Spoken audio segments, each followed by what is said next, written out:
Hey everybody, my name is Keegan and I'm the founder of Mindfulmeds. Mindfulmeds is so much more than just a supplement company. We want to be able to provide you guys with actual real tools that are going to help you heal. So we're introducing a 6-part series with Dr. Kevin Preston. We're going to cover a ton of ground in this. Yeah, we're going to dive into topics like anxiety, depression, chronic fatigue. We'll definitely be talking about the immune system.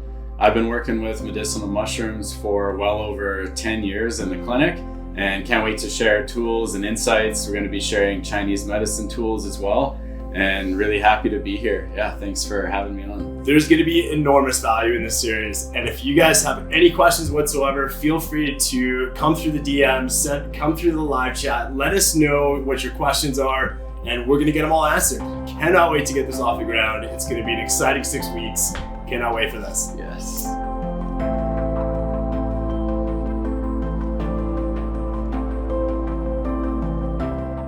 Episode 1, we got Dr. Kevin Preston. I am incredibly excited to be in this room where all the magic happens. So right now we are at your wellness clinic in Vernon, BC.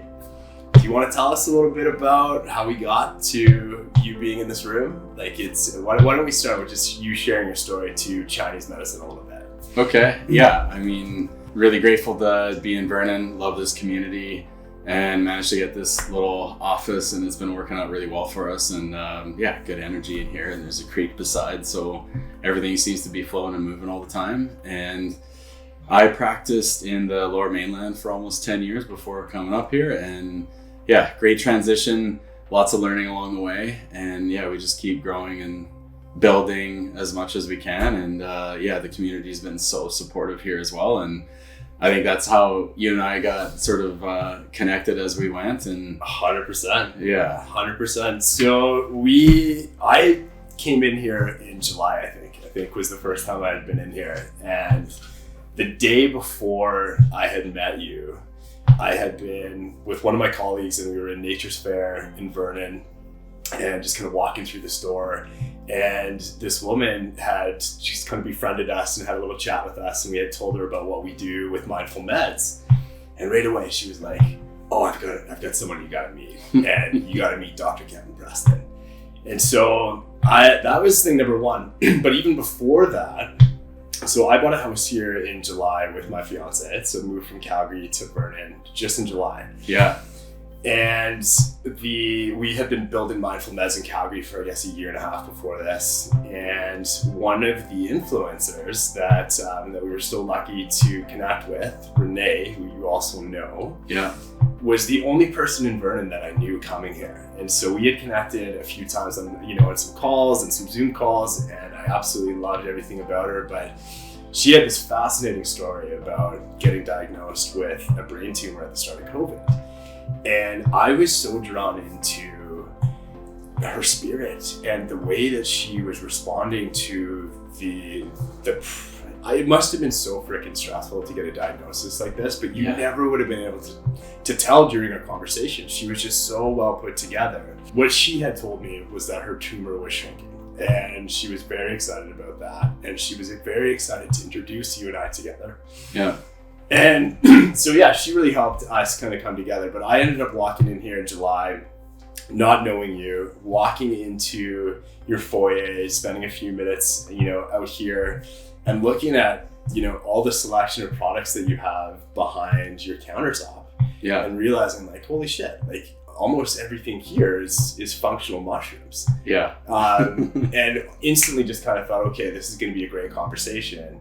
But I don't think I had really realized just how much, Chinese medicine was connected to these types of mushrooms. Can you, I'm assuming you must use these a ton in your practice. Yeah, for sure. Yeah. I mean, I've been using functional mushrooms, medicinal mushrooms for well over a decade. And for myself too, a lot of people know a lot about them when it comes to immune systems. And of course, that's a huge topic on the planet the last couple of years. But well before that, going into winter, going into seasonal changes, mushrooms are dynamite. And in Chinese herbal medicine, because that was a big part of my background too, is becoming an herbalist and learning about mushrooms and plants and roots and seeds and all kinds of things that come through that lineage. And yeah, reishi mushroom. I mean, that's a good example. Even in like Japanese medicine and Japanese culture, it was known as like the 100-year herb. And you took reishi if you wanted to live 100 years. Wow. And it's like this preventative, anti-aging, full of antioxidants, amazing for the immune system. And so just that mushroom, when I really started diving into a lot of research then and learning about this stuff in school, it just seemed like, wow, how could that not be awesome to take, for me? And then what about my patients? And anything that I take or I give to patients, I'm pretty picky, I suppose, and I research and read and, late at night, just going through papers and articles and things as I want to understand it as much as I can. And then I can share that with others. And yeah, mushrooms has been a pretty big pillar of the herbal medicine that I use all the way along. Okay. And I could talk about, I know we're going to talk about mushrooms a lot. We are. So your entire career, this hasn't changed. Mushrooms were a part of it from the beginning. Yeah. Okay. Yeah, for sure. Because it seems to me that they're really just starting to take off, in the mainstream kind of public eye. Like people are starting to get it now. Yeah. But this has been around for decades. Oh, generations and generations. Yeah. And I think even in the Pacific Northwest here, it's a mushroom mecca because of our climate. And old growth forests on the island, you go all the way up the coast here through BC. All of BC grows many species of mushrooms. And you go down into Washington and Oregon, and the climate's really amazing. And so this other aspect to Chinese medicine and even herbal medicine too, and food for that matter, wherever you live, it's ideal to kind of get your gut biome and your flora in tune and in sync with your climate.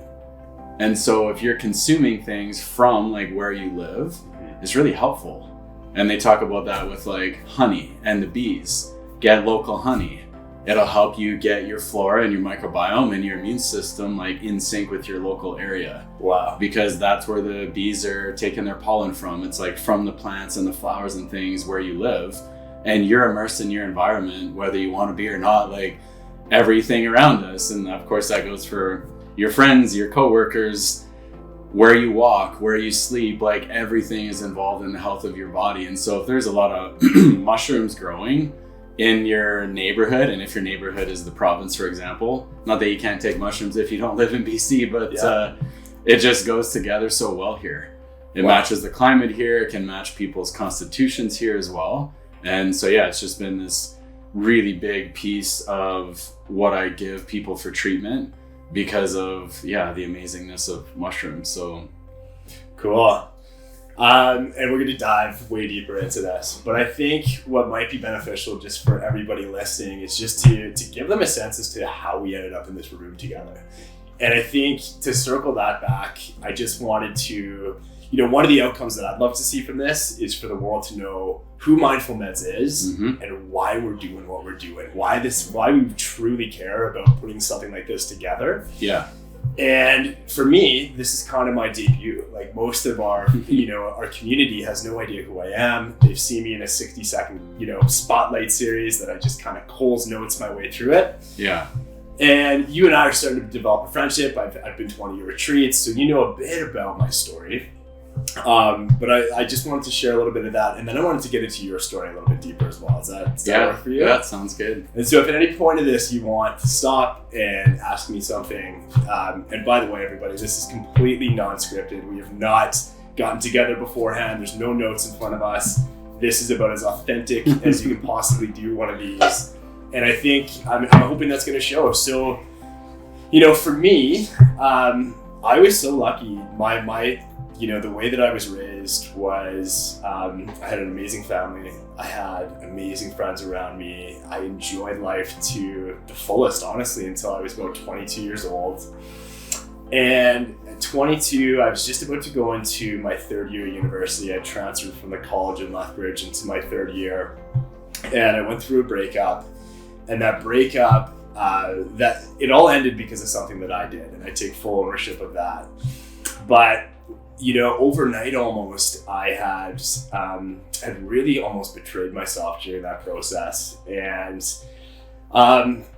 overnight, my whole life was changed, honestly, over one night changed everything. And I ended up kind of slipping into this depression. I remember going to my first few university classes and like literally not even being able to sit at the table. Like I had friends in this class that I had known for years, and I wasn't even able to hold a conversation. And so my life was literally changed overnight.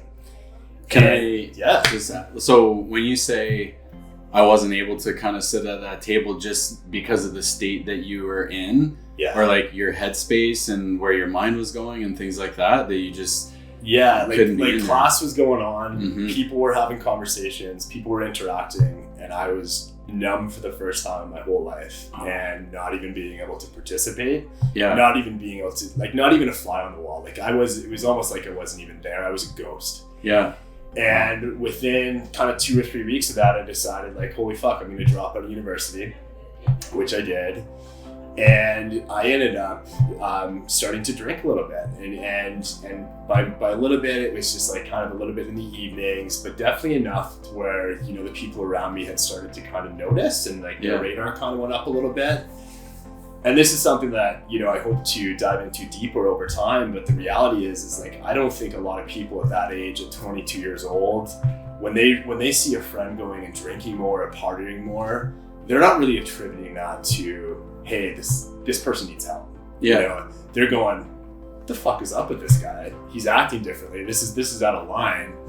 And, you know, it kind of drove a wedge in some of my friendships. But really, you know, at that time, I needed someone to grab me by the back of the neck and help me. But I was also too afraid for the help. Like I had instantly kind of fallen in love with the booze. And really, for the first time in my entire lifetime, I went on a bender. And I ended up drinking like all that February, March, April. And then in May, I took a job in New York City. And one of the other things that happened during this time, so no more girlfriend. My parents had retired, so they retired young at 50, and I didn't realize just how important those pillars really were, those support pillars really were, until then, because they had, by the time I took this job in New York, they had been on a trip around the world for, I don't know, a couple months, and so they had no idea that all of a sudden I needed them, and like my life was like, it happened fast, man. Like I was going downhill, like just like a hurricane. And ended up in New York. I didn't want to go, but I was kind of forced to, because like I didn't have my parents' place to go home to, you know, from college, and I was looking, you know, I was running, if I can put it that way. Like I was running from the pain. And there's a good point, if I can make on that too, is, you know, you said something that, like, we don't ask for help often. And, you know, that's something I've had to learn in life too. And I think a lot of the time, you know, it could be a bit of a guy thing, or like the masculine especially. And I know lots of people, feminine, masculine, whatever, orientation doesn't matter. As humans, sometimes we really have a hard time asking for help. And I would say maybe, especially for the masculine, like, I got this, I'm good, I'll sort this out. And maybe we're embarrassed about our own behavior or whatever's going on, so we don't really want anybody to know, but really we need somebody to help us. And we don't. And it's such an interesting thing. And even like mental health, if you think of your friends around at that time, and, you know, I can picture myself at, you know, 20, 22, like all the way through my 20s. And, you know, I like to think that we keep learning as we go, but we didn't understand mental health very well then. And, you know, I'm still learning all the time as well. Like, this is such a huge topic now, because we realize we're not really trained well. You know, they don't teach us these things in school necessarily. And so especially in a group of 20-year-old, you know, friends, they may not even realize like what was happening or how to support you. And then so we don't, you know, and then there's like separation and fracturing that happens, and we'll like carry these burdens. I know I've done that in my life, is like, I got this, and I'll just kind of like wrap myself around something. And even if people are like, hey, are you okay? It's like, yeah. Fine. And I'm really not fine, but what I say is very different. So, you know, I don't orient in that way anymore, but there's definitely still times where I'll still do it. And I won't ask for help. Yeah. And it's this interesting phenomenon, right? Of, you know, somebody can really be struggling, and so I can't wait to chat about that part more too. Yeah. Well, I mean, it's interesting, man, because I bottled it, right? And I was hiding what was happening. And I had people ask me along the way, like, why are you drinking like this? And I always had just some bullshit response, some bullshit answer to it. But the reality is like, I was hurt. I was broken inside. It was the first time in my whole entire life that I mean this, like the trajectory of my life at 22 years old was exactly where I wanted it to be. And then overnight, it was gone. And so you're kind of taking all that, going to New York to take a job or like go somewhere where you didn't really want to go necessarily, but holding a lot of pain. And by that time, again, I had been drunk every night for like 100 days. Wow. And so like I arrived there a completely different human being. And a lot of the people that I knew in New York, I had worked with the previous summer, and I showed up a whole different version of myself, and I knew it. Yeah. But, you know, really after drinking that much, and I don't know if anybody can relate to this, but man, does it ever just like the depression and the anxiety. I mean, it just kind of 10x'd itself because of the alcohol. Yeah. The lack of sleep, the lack of nutrition, the lack of taking care of myself the way I had been previously. And so I was a different version of me, and I was actually such a different version that I was ready to really die. And wow. I remember being in New York City, had only been there, you know, a few weeks, and we had managed to figure out how to get to the rooftop of the building that we were staying in. And we thought it was amazing because it, you know, looked out over the Manhattan skyline across the Hudson River. And, you know, we were on top of the world, but really I wasn't on top of the world. We'd go up there and smoke cigars and drink champagne. And I think at that time I had a way of really masking this. Yeah. But what ended up happening was we did that a few nights, and then all of a sudden I found myself up on top of this building on my own with nobody else there.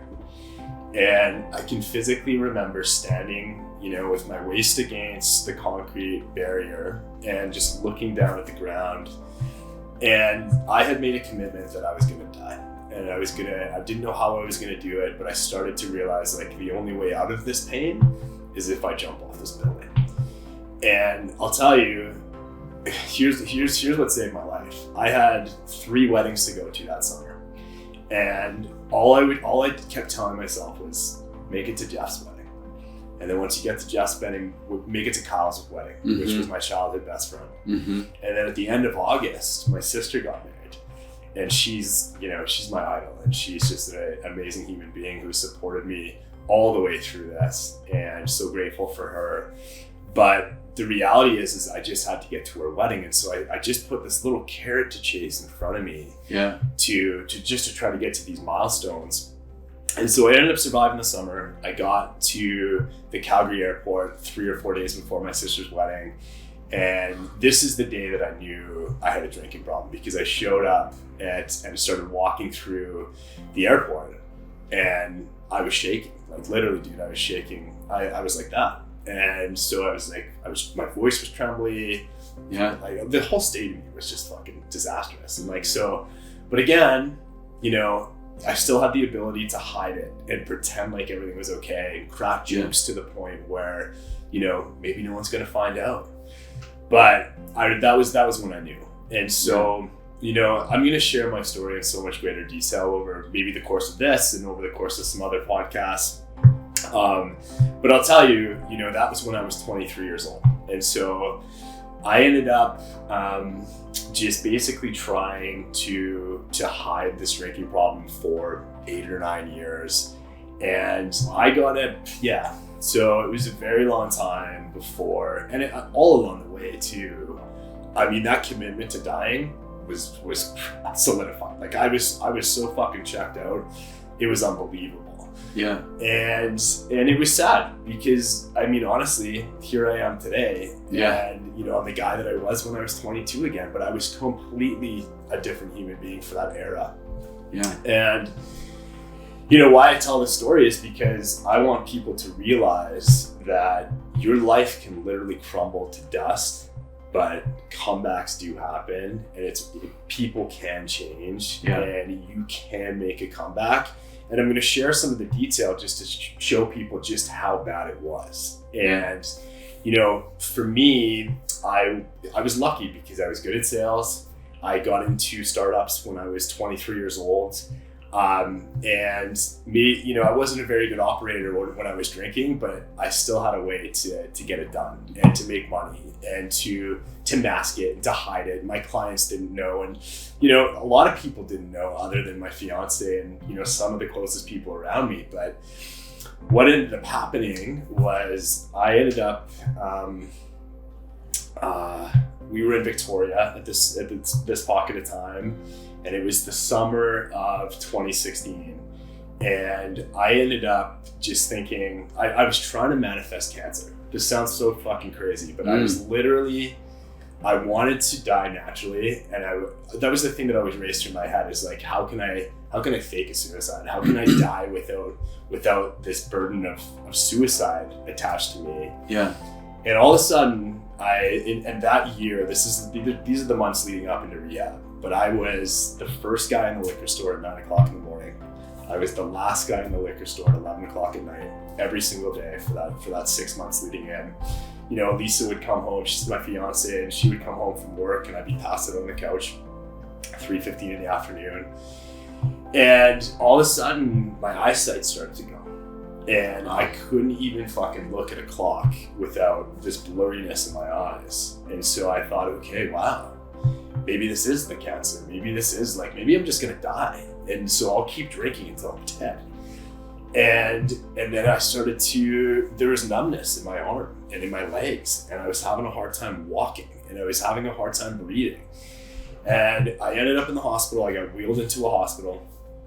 And I remember I was there with Elisa and my business partner at the time, and they had done some immediate blood work. And when I say wheeled in the hospital, I literally mean in a wheelchair. Like I was pushed in. And by this time, I had been in and out of the hospital so many fucking times. It's not even funny. My whole body I had pancreatitis a handful of times, and I'll share those stories later. But I just remember being in this hospital room, and the doctor came back and she goes, "I've got some really bad news." And of course I'm thinking, all right, well, here's my ticket out of here. And she goes, "You've got type 1 diabetes." And of course I didn't know what that was. You know, I'm 31 years old.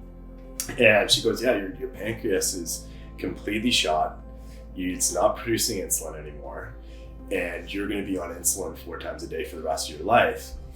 And you know, it's interesting because I was in the hospital, I was hospitalized for several days. My blood sugar, and this probably means more to you than it does to me, but it was 28. It's pretty high. Yep. Yeah. It's pretty high for sure. And she had said to me, the staff there had said to me that you were honestly hours away from slipping into a coma. Yeah. And, you know, I just thought to myself, well, fuck, like, damn, like, why didn't I get there, right? Like I don't want to be here anymore. Like, yeah. I was so done with this life. And so then I had a couple of days in the hospital, in this hospital bed, and I remember, you know, slowly my blood sugar was coming back together and my eyesight was getting better, but my parents had arrived at the hospital, and Elisa was there, and I can remember them talking in the room, and the level of concern was at a level that I had never really seen before. Yeah. But so the idea of going into rehab was tossed around. I know everybody was ready for me to just fucking, you know, take the help. And, you know, taking the help was a very scary thing for me. Yeah. Because I didn't want the world believe it or not, I didn't want the world to know that I had become this fucking alcoholic that I was, and certainly at that severity. Like, I mean, this was about as severe as any drinking problem that I've ever possibly seen, any show that I've ever watched. I mean, it was as bad as it gets, really. Yeah.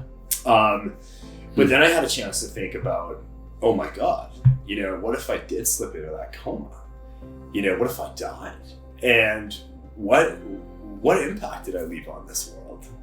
And what legacy did I have? Who was going to be there at my funeral, literally looking at the patrons that were going to be speaking at my funeral, what are these guys going to say about me?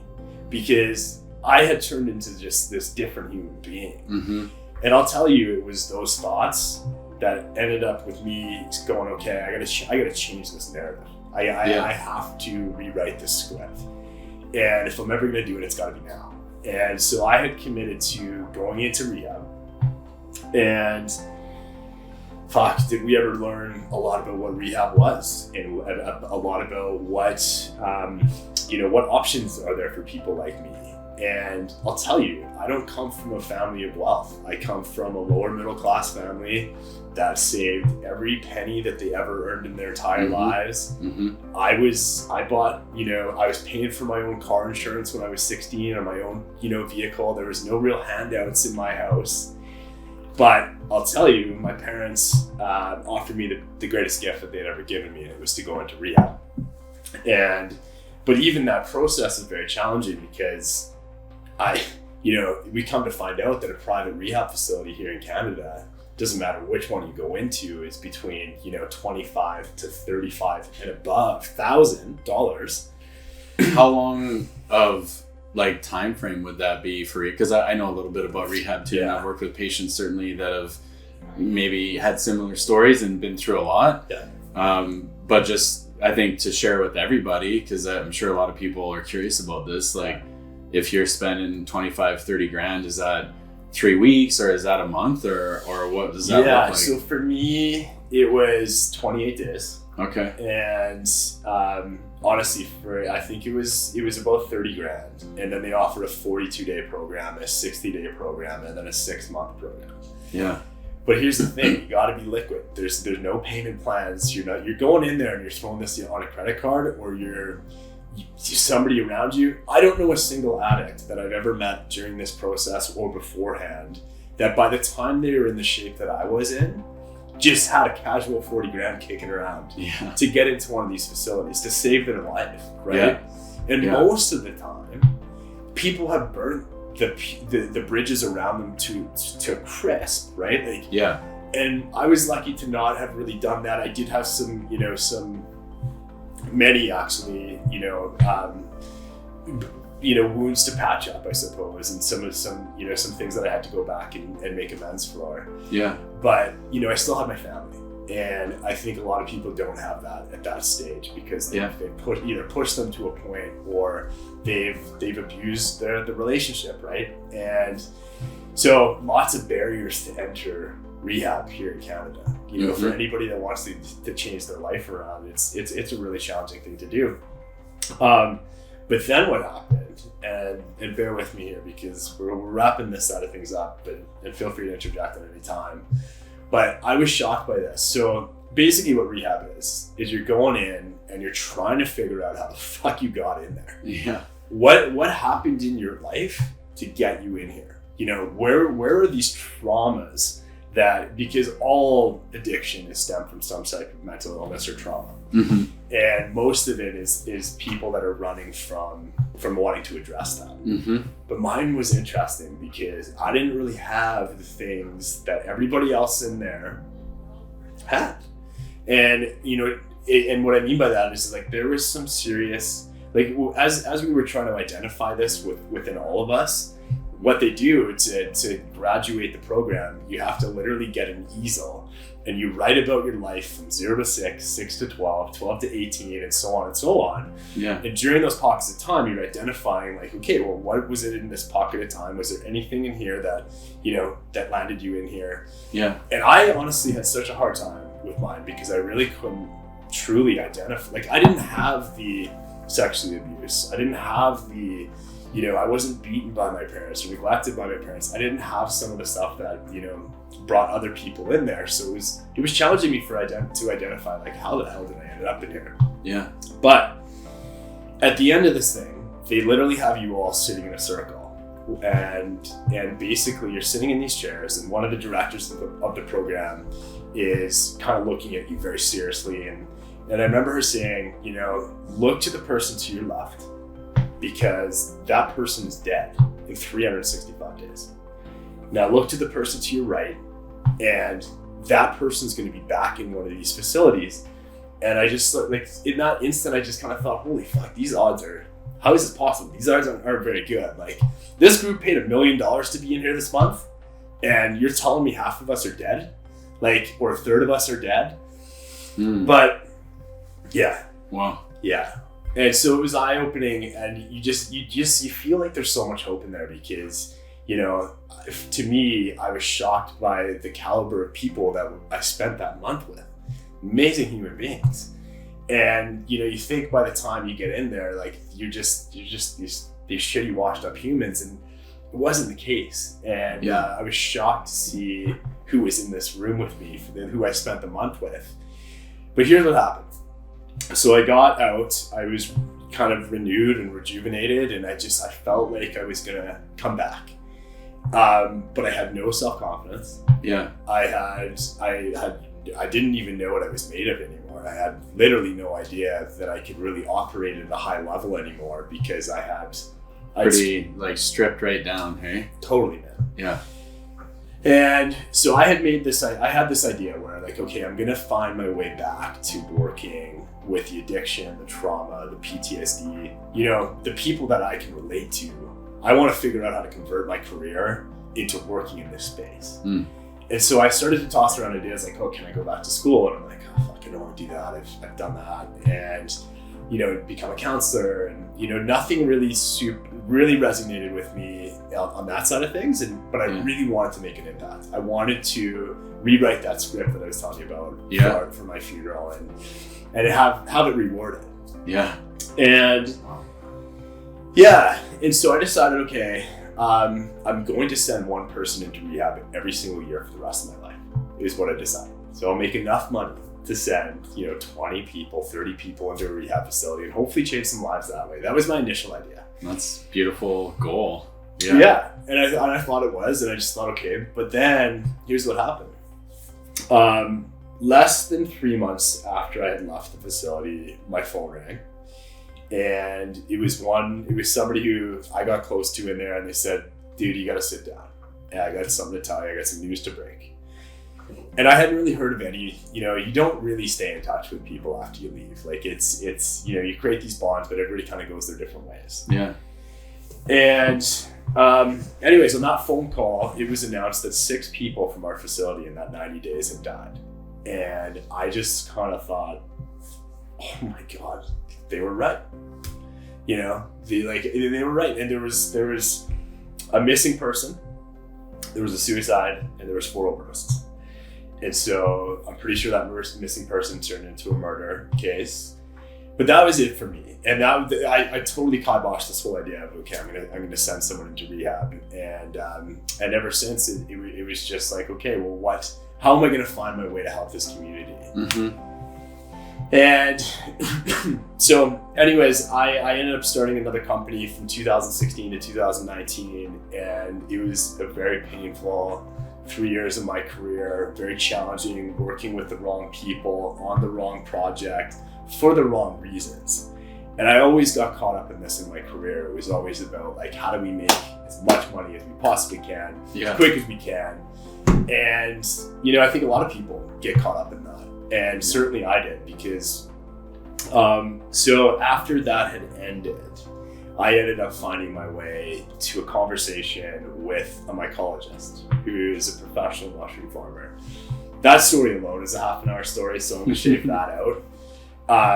But the reality is I was in a really dark place again for the first time post rehab. This is like 3 years out now. Yeah. And man, I was crumbling at the seams. The business didn't work out the way I thought. Life wasn't going the way I had hoped. And I was days away from drinking again. And I'm talking like days away. And I remember I was on a same day flight from Calgary to Vancouver, doing some work in Vancouver for the day, and sitting at the lounge bar on the way out, grabbing a sandwich. And the guy next to me was getting a cocktail poured. And still to this second, I can see the vodka going into this drink, because that was my drink. And I ended up running to the bathroom and I cried. And I just thought, fuck, this is it. Like, I don't have enough ammo to get through this. Like, I thought I was way stronger than this, but I'm going to collapse. And there's a relapse like happening within a day or two. Yeah. And got back to Calgary. I called my mom and dad again. They've been incredibly supportive as well. My fiance has been incredibly supportive. And luckily I've got this, these people around me that I can talk to and be honest, about things. And I just said, guys, like, this is what happened. Like, I feel like this is the end. And I realized that day that I needed some more tools, man. I needed some more tools to keep me sober. And AA wasn't working for me. I didn't really have any other friends at the time that had gone through this stuff. And I didn't feel like I was like, I had everything I needed to stay on track. And I ended up getting introduced to this mushroom farmer. And it was an interesting conversation with him because this is a guy that lived in a trailer with his dog, had been through a really bad divorce, and basically had nothing to his name. But yet it was so happy. And I was just really intrigued by how does this work? How does somebody with so little show up like this? Mm-hmm. And I was really intrigued by this guy. And so he started to talk to me about microdosing. And so this is now September 2019. Yeah. And I got onto microdosing for the first time in September 2019. And ended up having this amazing experience where on day 9 of microdosing, I had written a 3-page letter in my journal. And it was unique because I had never in my whole entire life written in a journal, not in rehab, not in my sales career, not my business career. I'd never written a 3-page anything. And it was actually a 3-page phone call that parted ways with my ex-2 business partners. Yeah. And that day I picked up the phone, I exited that business, and it was the first day that I had realized, okay, there's something special here with mushrooms. And so that's how this, just a brief background of me leading up into, my experience with mushrooms. We went on to create the study, which, what were your thoughts on the study when I told you about that? I'm curious to know from a doctor's perspective. Yeah. You got a random guy here that doesn't carry any of these titles, and he's out here trying to put a self-funded, and I don't think I ever used the word study. We always called it a focus group. Yeah. But in a way, we were just looking for the data, and I was looking to prove to myself that there was something incredibly real here with microdosing and mushrooms. Yeah. And as it turned out, the data was enough to make my jaw hit the floor. Yeah. But I was always worried, when I get around a doctor and I start talking about this project, am I going to get laughed out of the room? Are they going to think this was just, what were your thoughts on that? I'm just curious. I think that, you've touched on a lot of amazing things first. Let's speak to that. Yeah. Thank you for sharing, and thank you for still being here and having the courage to continue on. Thanks, man. Because that's not always very easy. And there's a lot of people that have been through maybe similar journeys or different journeys, and it's been a really big challenge. And through a lot of my career, what I've noticed in reading books and researching and looking for data, because I'm a very data-driven person too, a lot of the amazing humans on the planet that have had huge impact and changed people's lives and changed aspects of society for the better, and brought a lot of positivity. As I've been reading, I read a lot of books anyway, but years of doing that, you realize there's a common thread here. All of them have been through really big challenges with their chronic illness or a disease or cancer, or were suicidal, or drugs, abuse, trauma.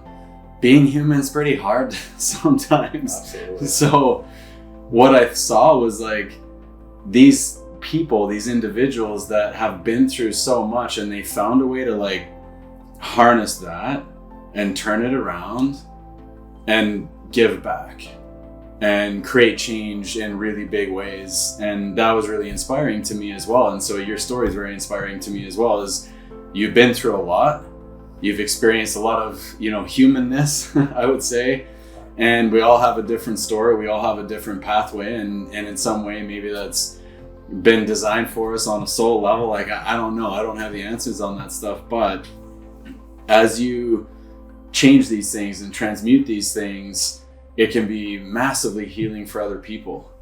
And that's what you're doing with Mindfulmeds. And so it's like this, beautiful company that you guys are working on and building is to serve the community, and it is to support people that have maybe experienced a lot of what you have, and the pain of that. It's not something that you read, like it in here, and you spoke about like tools. And that's something that I see, I've been in practice for more than 12 years. People need tools. And, if you want to build something, you want to build a house or something, if you don't have any tools, it's going to be pretty hard. Or it'll take a long time, but it's not going to get you there. You need the ingredients, you need the tools, and some understanding of how to put that together. So I'm grateful that you got into rehab, you got some tools there, and then you also were looking for more tools, because life doesn't always stop like throwing things at us. And it's true. Yeah, the challenges just keep on rolling sometimes, and I'm sure everybody can relate to this in one way or another. The last couple of years has brought a lot of challenge to a lot of people that maybe already had tons of challenges.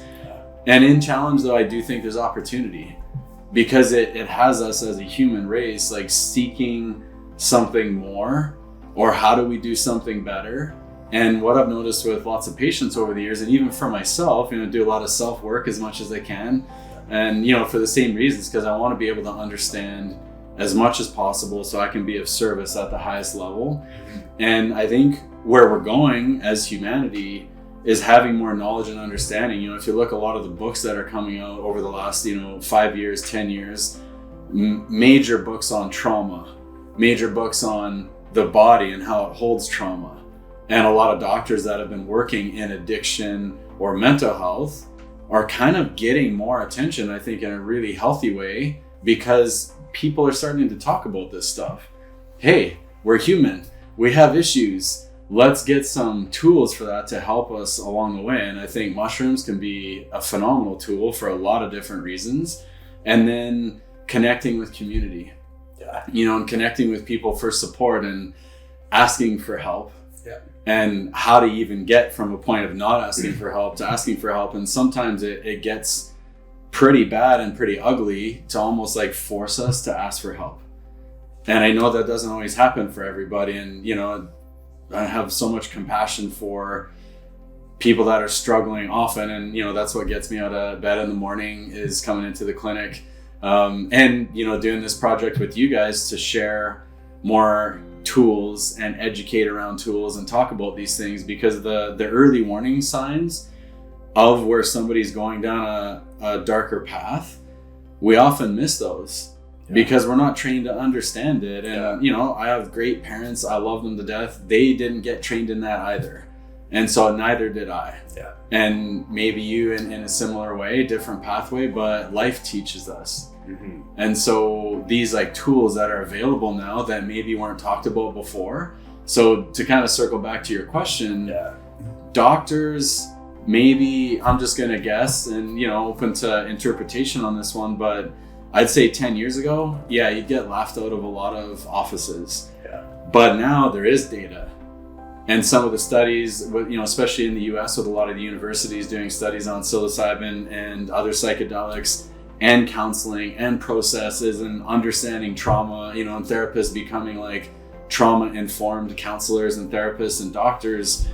That's a game changer. And then when you add in like really powerful, effective tools in the right setting with the right intention and putting these things together, that's really, really powerful. So now there's a whole bunch of data available for doctors to look at. And I would say, especially in the last like 2 years, that's just ramped up, even going back 6-7 years more. There's already studies going, but smaller and kind of on their own and segregated. But now there's a lot of connection coming along.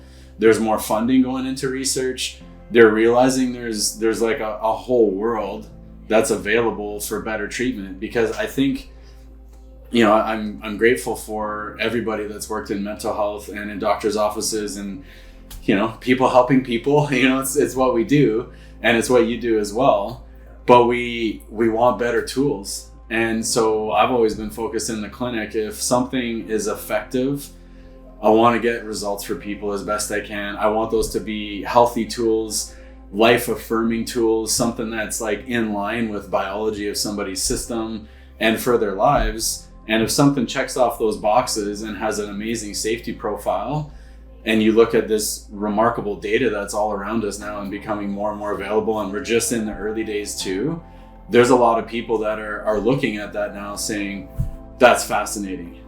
Because when there's real people getting real results, then eventually that's going to be noticed. And then, we can look at that and all kinds of things. So I'm always interested in doing studies and doing data, and I'm kind of, I guess I'm a researcher. Yes, I'm a clinician and I work in an office and I see patients. But in the morning, at nighttime, through the day, I'm reading and I'm looking at things. I'm talking to people. I want to connect and see like what else is out there, because I know I don't have all the answers, but if I can help find really good tools and put them together in the right way with the right cases, then you see beautiful things happen and you see comebacks happen. And I feel really blessed that I've got to see a lot of comebacks happen. Love that. Maybe in the future, I could give you a hand with your diabetes. We could, leave that for a future segment. That's something I'd love to help you tackle. Yeah. But if we have good tools available, amazing things can happen. And I think, in large part, that's why you started Mindfulmeds. You want to help people. You want to provide good tools. You saw an opportunity that came from a challenge, and totally. That's inspiring. So well done. Thank you, man. And the diabetes stuff, I think, if I would love to explore that. And I think, if there was treatment for type 1 diabetes, which honestly has been said to be untreatable, and that would make for maybe another series. But totally. Let's go back just for a moment, because you said some things that are really interesting, and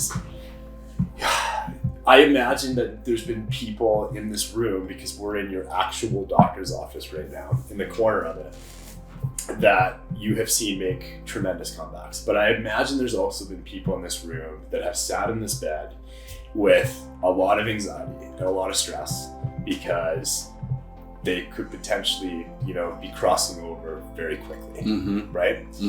And I can remember when I got back from Victoria, when I first started really getting into just being so driven by understanding what's happening in the mind and the body, and just so drawn to the research that had already been out there.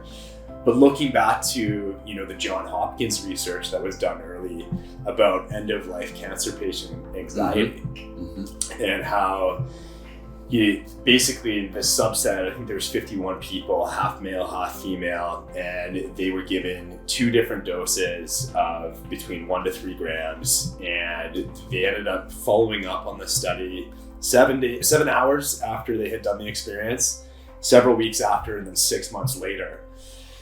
And 6 months later, and by the way, let's all just put ourselves in the shoes of somebody that has cancer right now, just for a second, just to realize how fucking scary that would really be. You get that diagnosis, and all of a sudden you're 40 years old, and you're thinking about, holy shit, and so I always put myself in those shoes, and I'll tell you why.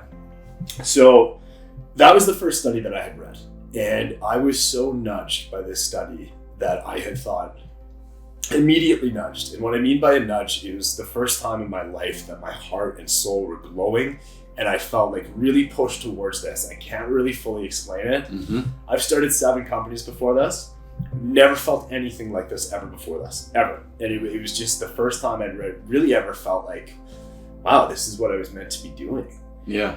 And this was the beginning. Dude, this was day 1. This is well before, I had even started thinking about forming the company. The company didn't even have a name at this stage. But I want to share a story, because when I was reading this research, it made me think of my cousin. And I call him my cousin because it was actually my mom's very best friend in the world. It was her son. But we were born in the same year, and Barb, his mom, we were instantly family. And so I always just refer to him as my cousin. But he had been diagnosed with a brain tumor when he was in his late teenage years. He had fought it off a handful of times, just so strong. And just,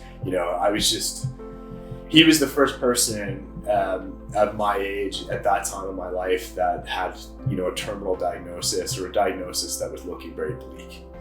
And he fought it and fought it and fought it. And we, there was pockets of time that it looked like he was going to get through it. And then things started to take a turn. And I think I was 23 at this time. So I was back from New York, full-blown alcoholic at this time. My family didn't know. He, of course, didn't know. And the phone rang one night, and it was him. And it was the first time in our entire relationship that we had ever really had a phone call more than 5 to 10 minutes, right? Like guys do, right? Like we like to check in on one another just real briefly, and then let's get together and catch up, right? Like it's never just this long extended phone call. But this call was different. And this call ended up lasting well over 2 hours. And he was really scared. And he was terrified actually about what was going to happen to him and where he was going and what my thoughts were on God and what my thoughts were on, what was happening next and what was coming next. And it's something that I always think about because I wish that I knew what I knew today to share that call with him differently, because I didn't have the answers then. I was broken inside. And so I don't remember how I responded, but it certainly wasn't the way that I would respond today. And the sense of fear that he had to pass away was totally transferred into me. Very empathic. You know this, a bit about that with me. And I was just remember getting off the phone and just thinking, man, am I ever grateful for that call? Because, I'm just grateful we got to connect before. He ended up telling his mom just how meaningful that call was, and she told me years later just how meaningful that call was to him, and I'm so grateful for it. But I couldn't help be reading this research and thinking back to that moment and thinking back to, wow, this could have been different for him. He could have gone and done one of these therapy sessions, been a part of this, with a counselor, and experience mushrooms and the beauty that they can offer about transcendence and crossing over. Because the results of this study showed that 80% of the people that took the medicines, these 2 doses of medicines, ended up saying that this was the most meaningful thing that they had ever done in their entire lives. And so that was what kicked this whole thing off. I was just like, holy shit, and I've got a tattoo for Ryan on my chest. It says Pura Vida. He was, his favorite place in the world was Costa Rica. So I got, this Pura Vida on me. His sister got it as well. Another cousin of ours got it. But it really just made me think, holy fuck, if I can do anything in the world to help people in any capacity, but especially that one, when you don't deserve to be crossing over and being scared, right? And to think that there was something out there that could make that transition that much more enjoyable or that much easier is something that stuck with me. And it was just maybe you've experienced this before in some of the work that you do, but dude, it was very apparent that I needed to be doing what I was doing, and I needed to be following this. And what's really crazy is that by this time, so he passed away a decade before I started looking at this research, but now his mom was dying of cancer, and she had only had days to live. This is dead serious. So now my mom's best friend is dying. I think my mom's even out in Ontario visiting her for the last time. And again, I'm embracing, I'm just knee deep in the research and just going, almost how is this possibly being withheld from people, first of all? Yeah. And then going, this feels like this is something that's going to change the world. And I want to be a part of that. And I'll tell you that in Calgary in September of 2019, you're not sitting in a cafe or in a bar or in a restaurant having a conversation with colleagues about microdosing. This didn't come until a year later. Mainstream media wasn't picking up on this until 2020. Yeah. And so it really felt like I was on the precipice of something amazing, but I was shocked that more people weren't talking about it. And I'm thrilled now that, you can't open a paper or go on a website today without seeing something about the psychedelic revolution and what's to come. So can you tell, like, was there anything in your career, like, did you have a moment, like I was just explaining, that like led you to this work? I think research. Yeah. Like reading some of the research that are done by institutions with, public funding or private funding or both that have good reputations. There's good doctors involved. There's good researchers involved. They designed the studies really well. That, I've always been a very results-driven person. I'm very pragmatic. I wanna understand how to help people heal and how to come back to wholeness. And that's why Chinese medicine had always really resonated with me too, because you're working on the whole person. Okay. So I think that's one of the reasons the results are such that they are in the psychedelic space. With counseling and with these other tools, that's kind of the greatest result that they see. Is kind of qualified people helping them through these really tricky sort of mental health scenarios, PTSD, depression, anxiety, whatever it might be, end of life scenarios, and using some really beautiful tools to put that together. And then you see the results because they follow them for years after. That it's so apparent of like, that's powerful medicine. Like that's powerful healing results for people. And I think it's only natural that we would want to share that, and we want to help people in general. And I think everybody wants to see people heal in a really beautiful way. And if we can do that with, tools that are natural, that's always been something that's really important to me. Is it healthy for the body? Is it healthy for the mind? And is there any sort of long-term downsides or long-term, in a way, like not effective long-term? I want to have, issues that are met in the beginning, but I'm always thinking when I'm seeing patients, like a year from now, 3 years from now, 5 years from now, 10 years from now. And I talk with patients about it in that way all the time, because Chinese medicine is very preventative as well. So we want to focus on clearing up issues, sorting out imbalances, blockages, all the different terminology, whatever illness that might be. But then where are they going? And if they're like looping back into these patterns of illness or trouble with their systems in some way, mental or emotional, whatever it might be, then to me, there's always been something missing. And how do we, get a long-term effect in the best way for people that's healthy? And then you see them 2 years later, 5 years later, 10 years later, and they're vital, healthy, energized. They're having beautiful impacts on the planet too. Wow. That's kind of the most exciting thing to me in medicine. And so when we're talking about mushrooms, functional mushrooms, each of them have their own like gift for the body, and everybody's different. Everybody should not, assume in medicine it's a one size fits all. And that's also what I love about Chinese medicine is very individual. Yeah. And you can still see patterns that, by and large, what I've seen in the clinic is that a lot of the medicinal mushrooms, they interface really well with large groups of people, and they're safe. Yeah. And you can take them for long periods of time. And the safety profile is unbelievable with a lot of the research, but I've just witnessed it in the clinic too. So they're like subtle at times, but really powerful and effective. And sometimes with herbal medicine, you can have a really powerful like herbal formula, but it's something that you would use for a short period of time. But with mushrooms, it's like you get the gentleness and the subtleness, but you get the effect.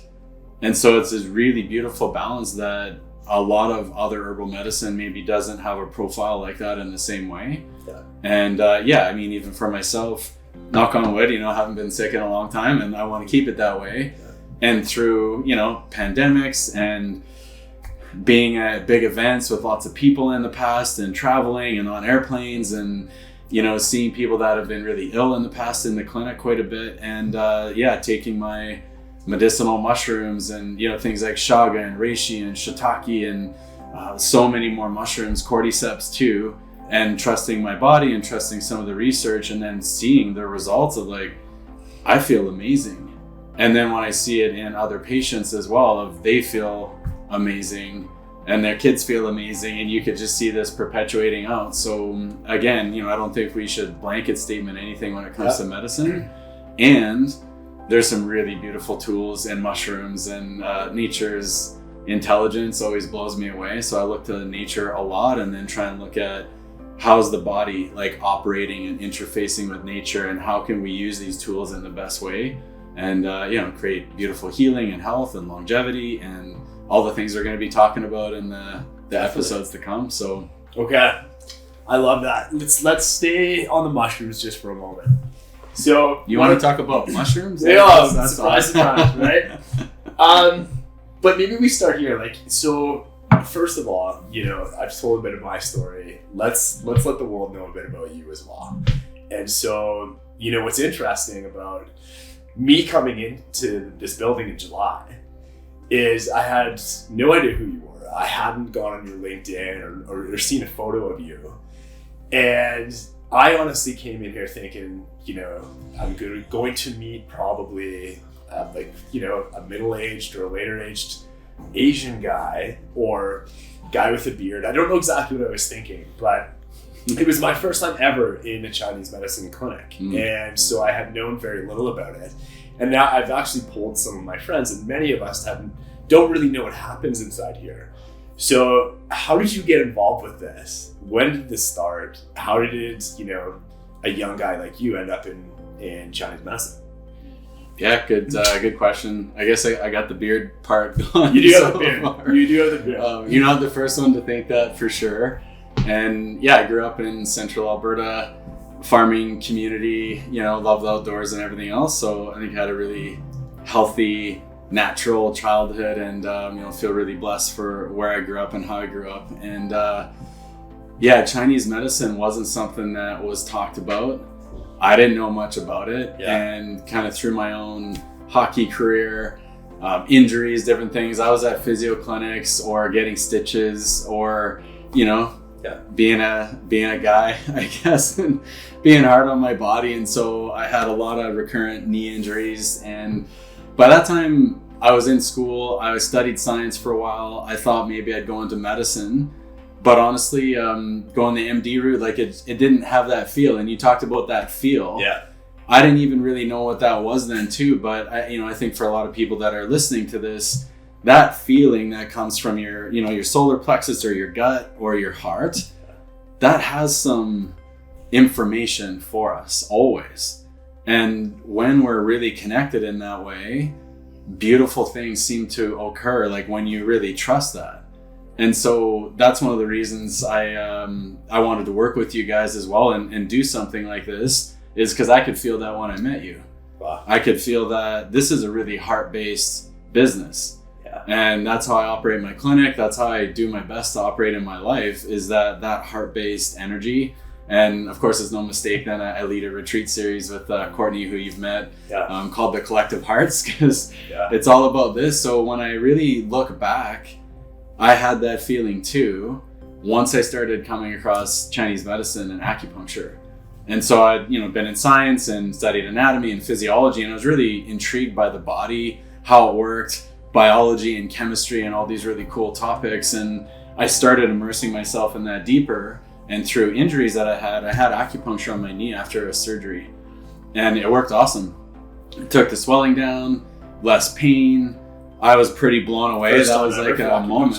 That moment, yeah. Yeah, and I remember being sort of confused and shocked a little bit of like, how did that work? And why does my knee feel way better? Wow.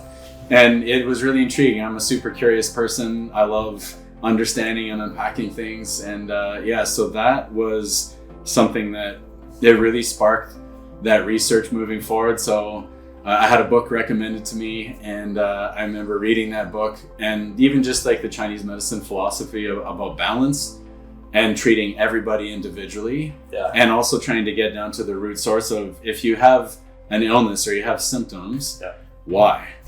Okay. Why is that there? And I remember reading that and just being like, yes, that makes so much sense. It just seems so practical. Right. And then I just kept going and reading more books, and pretty soon it was like that feeling that I don't think I even knew what that was then. Yeah. I know now. Right. You got to follow this. Mm-hmm. And I think a lot of people thought I was a little bit crazy. And, it was just something I have to move to Vancouver, which was a big deal for me back then. And I'm going to go pursue this thing that I don't know a lot about. I saw what it did for me. Yeah. And then I also got to see other patients because I was actually a student at a physio clinic at the time. And I got to see patients improve regularly. And especially when acupuncture was added into the mix, they'd get better faster. And they'd always come back and say, yeah, I feel way better. And I thought, hey, that's really cool. And so I had that understanding, I had my own understanding, and I had read some books, and I had the feeling. And so, and how old were you then? So I was 23. So I'd been to school for 3 years already, like mostly science and like a bit of sports medicine, kinesiology type stuff, and then deciding to just take the leap and moved to Vancouver. Went to school for Chinese medicine. I was only interested in acupuncture actually because that's all I knew about. Yeah. And then we started learning about herbal medicine and all the things you could do with that. And to be honest, I kind of resisted that part because I thought it was a distraction. I was like, no, I'm not here to learn that. Show me the acupuncture. Okay. And I was like, no, these things go together. Cool. And here's all this other like massive set of a toolbox that you could access. And once I actually started like opening, I guess, enough to learn that at a deeper level, and then I couldn't get enough. Then I was in love with herbal medicine and, learning about mushrooms and some of the ones that we've mentioned and reading about what they could do and what they're used for. Super fascinating to me because I never heard anything like that before up until that point. And then it's like the world just opened more and more and more. And then, you start diving into that. And so eventually, I just carried on and did the Doctor of Chinese Medicine program. And I loved it. I loved what I was learning and couldn't wait to get treating people. And I think is, my first week probably in the clinic talking about mushrooms and, hey, you should take reishi mushroom or look at that. And I'd get people to read and research things because I was always still learning too. And I still am. And so, here we are. After, well over a decade of being in practice and having that journey. And I'm so grateful that I trusted that feeling. Yeah. And I'm really grateful that you're trusting that feeling too. Because it's powerful when you can get to that level of feeling and then follow it through and see what happens. No doubt. So it's interesting. So the original game plan was for you to potentially become an MD. Well, I remember my mom saying, I was good in school or, had decent enough marks. Yeah. And she's like, well, maybe you should become a doctor. And she was a nurse. She's retired now, a registered nurse and hardworking, really smart and very inspiring in that way. And the neighbors across the road, their mom was a nurse too. There's actually a lot of nursing in the community. And my neighbor back then was a veterinarian too. So I was around like medicine without really knowing it, but it was always around. And you're certainly playing hockey and getting stitches from time to time. And my brother's playing hockey and getting stitches too. And so there was always some kind of injuries happening. So I suppose it's pretty natural that I ended up going into medicine. But I remember saying like, I can't become an MD, 8 years in school, which is what it was at the time. And, and then additional for specialties. There's no way I want to spend 8 years in school. That just seems so crazy to me. Right. And, as luck would have it, I spent 8 years in school anyway. But wow. But it's in line with what I was really interested in. Like it really had that pull for me. So I was able to just kind of keep going.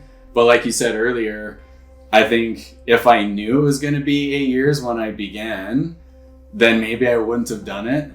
But it was like, okay, I'll do this part first. Yeah. Oh, and then I'll do a little bit more. And so sometimes if we kind of chunk things down that way, otherwise it's almost like overwhelming when you see this like insurmountable thing. And so really grateful I followed that and did the journey. And, it's been quite a wild ride. And I've learned so much about myself and about health and healing. And then, I've been able to maybe help a few people along the way too. And very rewarding and very, challenging at times, but I like the challenging cases too, because I always learn something new.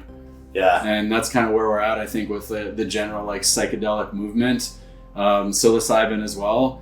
I'm still learning about all the time. And, it's an interesting time in the industry because there's some places on the globe that have legalized psilocybin treatment. But, for me right now, I can't prescribe it. I don't sell it at the clinic. It's all just information. Yeah. And some people are asking me about it and I could see, which is interesting, over the last year, 2 years, the amount of people asking me about it has just gone like this. Yeah. Because you're right, it is getting out there. It's being talked about more, like all kinds of psychedelics because of the results. And it doesn't mean there's no downsides with some of these things too. And I know we're going to unpack that in future episodes, but there's a reason why counselors especially are really like diving into the psilocybin and psychedelic movement and talking about microdosing, because we're seeing results that haven't really been available before in mental health. Yeah. And you can see that people are pretty excited about it. And I think there's good reason for that too. So it's an exciting time to talk about this stuff and share and see how we can, kind of weave these things together and support your guys' community and support my community. And generally speaking, a healthy population, I think, is good for everybody. So totally, man. Yeah.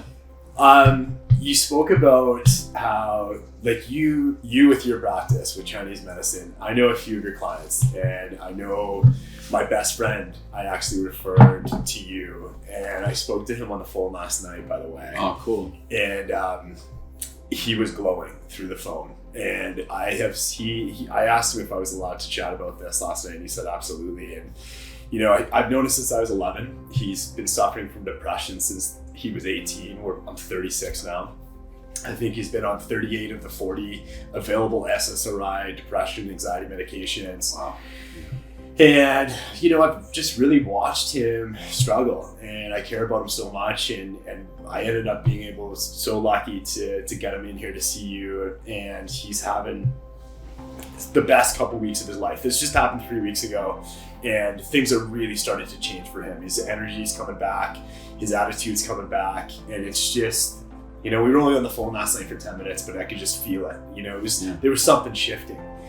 And so I had gotten to know your process through him because I was asking him lots of questions. But if there's somebody listening just wondering, like, what's the difference between going to see an MD, which I have a ton of experience with, like I have with this type 1 diabetes and all the shit that I put my body through. And I'm so grateful for white collar medicine because it saved my life, and I've got insulin, and I'm not alive today without it.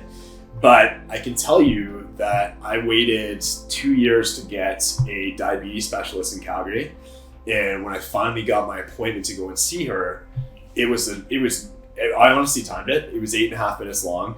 And, I waited 2.5 years for her to just kind of just take a little look around, and it just didn't feel, it didn't feel adequate. It didn't feel like she had really gone deep enough to help me. And I think what I was fascinated to learn is that your intake, and I want you to speak about this, but is it between 3 to 4 hours long? Like, can you talk to us about how deeply you go into the systems and the organs and everything else that you're looking at? Yeah. Can you walk us through maybe that process? And yeah, I'd be happy to. And I think that, maybe just sharing one of my teacher's sentiments from when I was in school is how Chinese medicine looks at the body. And not only Chinese medicine, I think there's many other paradigms of medicine that maybe would share this belief, but we look at the body as a garden. And what's the soil like? What's the pH? What's the nutrients like in the soil? Is there enough water and moisture? What's the sunlight? And what are you growing? Whereas potentially Western medicine maybe looks at it more like a machine. You can take parts out and put parts back in. And I want to be clear too, I love all types of medicine. Yeah. And I grew up more with traditional Western medicine. I'm grateful we have the tools that they have as well. There's some brilliant tools in imaging and things like MRIs and different scans. That's amazing. And I think we need all aspects of all different types of medicine. And a dream of mine has been this idea of a lot of that working very cohesively together, because Chinese medicine, naturopathic medicine, Ayurvedic medicine, indigenous medicines, there's so much wisdom and knowledge in some of these lineages that have such a long track record. And we often kind of ignore it in modern day culture because we think we know better.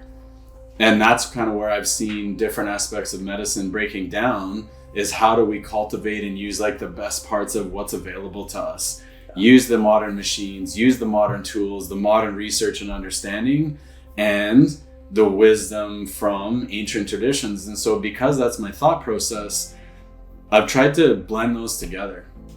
So looking at the body in a very holistic way, like a garden. Yeah. And I'm just wondering, hey, when somebody's sitting in front of me, what's going on all those levels, and what's going on mentally, emotionally, physically, spiritually. Like there's got to be some imbalance there. No kidding. And so over the years, you know, there's been times where I had like long visits in the beginning of my career because I didn't really know what I was doing. Sure. And sometimes I still feel that way because I'm so open to learning more. How do we do things better? Which is beautiful, by the way. Well, thank you. And, then, you know, kind of shaving that time down because you get experience and you get more refined and you get more efficient. And then I got to this point where I was like, you know, I want more time with people.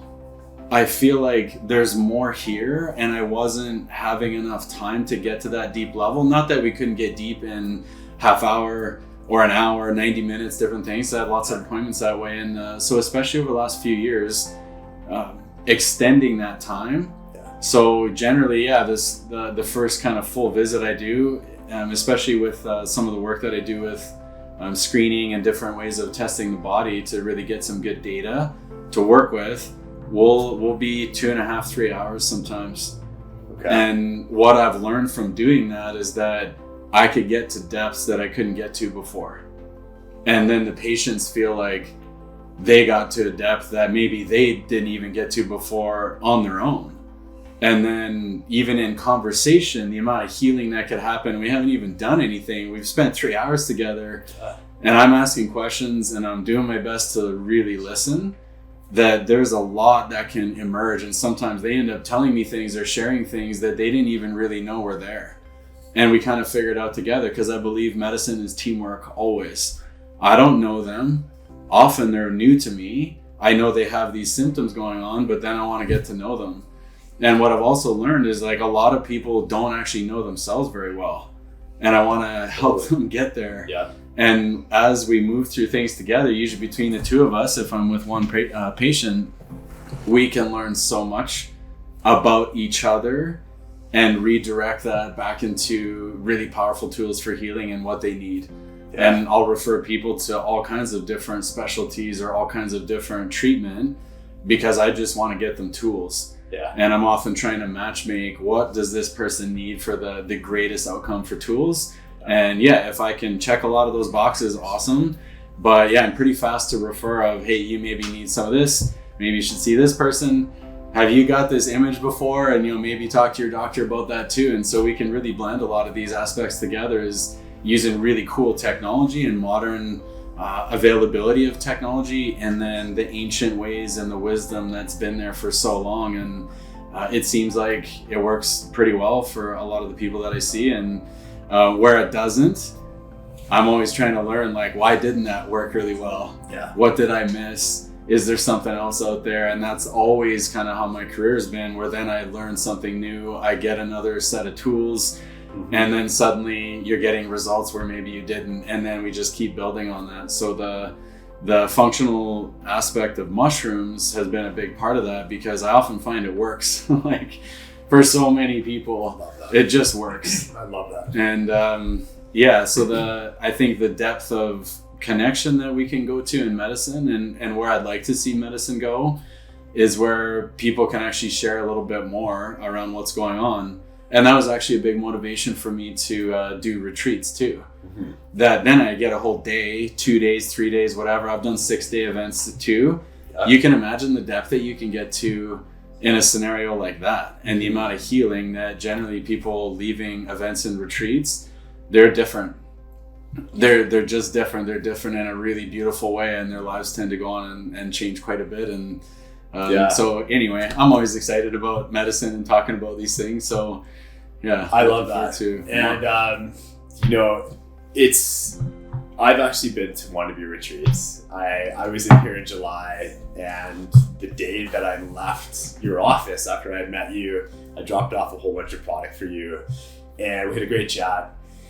And there was a connection there, and it's interesting, you had felt, what you had said earlier in the episode, where you kind of had felt that I was hard-driven throughout this process.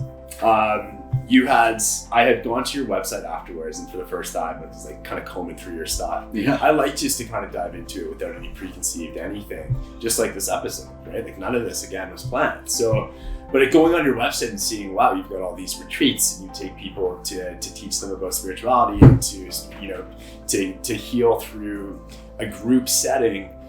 And I had said to Elisa that if an opportunity comes for me to do something like this, I'm going to jump on it because, I used to go to Vegas on a weekend with my buddies and spend fucking $5,000 on a weekend. Why can't I spend X amount, way cheaper than that, to go into a 5-star facility, have amazing food with amazing people, and get some teachings from you? And so I had said to her, like, if the door opens, I'm going. She's like, okay. And this is 100% true story. Within an hour, my phone rings. It's Renee who introduced us together, and she goes, "Hey, Dr. Kev wants your number. Can I pass it along?" And I was just like, "Yeah, absolutely." And then we're talking on the phone, and you had just said, somebody dropped out today of the retreat. It was fully booked. If somebody dropped out, I got an extra seat. Do you want to come? And it was just instant yes. And so I got a chance to kind of connect with you around that. And then so I committed to going to this. First time in my life ever doing anything like this. And then I started thinking like, oh man, like it would be so nice if Elisa could come as well. And funny enough, this is like a week later, I'm writing you a message on Instagram and I'm writing it out. And I was asking you if Elisa could come. And before I send, you had sent an audio message. And I click on the audio message and you go, "Hey, I've got a special invitation. Another seat has opened. And I have just been kind of going into the energy, and maybe you can speak about that just briefly before we kind of wrap this one up." But anyways, you invited Elisa as I'm fucking sending you a message. And so like that, like when you talk about alignment and like when you talk about, things happening for a reason and, all that type of language, I can't even tell you how much of alignment I had felt during that pocket of time and still continue to feel. Yeah. But it's just a wild story. So yeah, your retreat was life-changing for both of us. It had opened up my eyes to a lot that was happening within me. And I think for me, I had the big takeaway, and I don't know if you've ever had anybody say this before, but like the big takeaway for me was I felt like my nervous system was on the verge of a collapse. And I had felt like I was doing so much and going so fast and trying to accomplish so much and not slowing down and not taking a breath, not taking a vacation. And I think, honestly, dude, coming to that was a warning shot for me. And that's what I got out of it. As I was driving, I was like, holy fuck, I think I was literally on the verge of another collapse.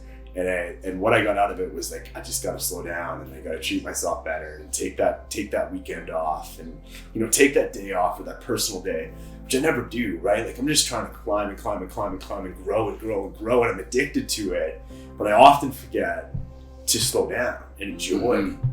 And that was what I got out of that. And I can tell you, Elisa, who was a little bit further behind on this like spiritual journey than I was, like I was really ready for this, where she was like, "Ooh, this is kind of funky. Like, yeah, what the hell are we doing here?" Like, and I won't go into detail about the retreat itself, but I can tell you, I have made some beautiful connections from the group that was there, and super grateful to have gotten to know you through the process. And honestly, I think that weekend led us here. Yeah. And so why don't you just give us an idea? What's coming up in these next episodes? What are we going to share with people to nudge them? And like, what are we going to cover, do you think, over the next few weeks? Now that they know who we are, like, let's leave them with a snippet of where this is going to go. Well, I do think all of the things that we've traversed today have been really important, and there's a lot of the seeds of what we're going to talk about in future episodes in this conversation. We're going to dive into anxiety, depression, trauma, immune systems, health, optimization, more performance kind of based stuff. So we're gonna move from a lot of the issues that people feel, and then we're gonna take that more into like health preservation and performance. And I think it'll come up in an organic way of how we break those things down. Cool. And especially with retreats and things like that, you mentioned it. It's like the stillness or the rest. That's being skipped over so much. So part of what we're going to be doing in this series, which I'm really excited about, and this is what we do at retreats a little bit, is I'll do guided meditations and I lead people through processes, and I want to do that for your audience as well. So we'll have, I know, like Q&As, and we'll be unpacking some of these topics, but then we're also going to do some actual process, because I want people to leave when they're tuning in to what we're doing, that they actually feel some shifts. Like they'll get something out of it. That's really what my intention is in showing up in this, is how do we actually get healing happening, where we're not just talking about it, but if we talk about it and we have the framework, we can understand these things as a cognitive, species, but then we can put it in our bodies and we can embody it and move and shift some things. So I'm excited to see how that unfolds too. And yeah, it's going to be a great journey. And amazing, yeah, I just appreciate you guys inviting me to do this series with you, and leading from that heart place as well. And yeah, this feels like a really great alignment, and can't wait to share more with everybody as we go. So I'm excited too, man. Thank you. We will consider that a wrap for episode 1. Thank you, brother. Thank you.